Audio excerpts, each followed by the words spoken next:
Bilirsiniz mən harayım? Necə izah edeyim sənə? Neçə vaxtdır ki, Bolqaristanda idik. Camalı indi yaxın şərqə başqa işə keçirirlər. Bir də Camal... Camal. Heç ağıllarına gəlməz. Camal diplomatdır. Doğrudan da diplomatdır. Zarafat deyil, dünyanın neçə ölkəsində işləyib.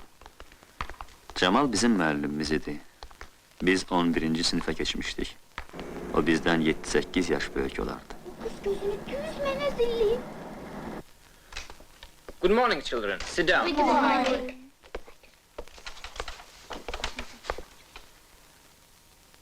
My name is Jamal Gasanovich. I will teach you English.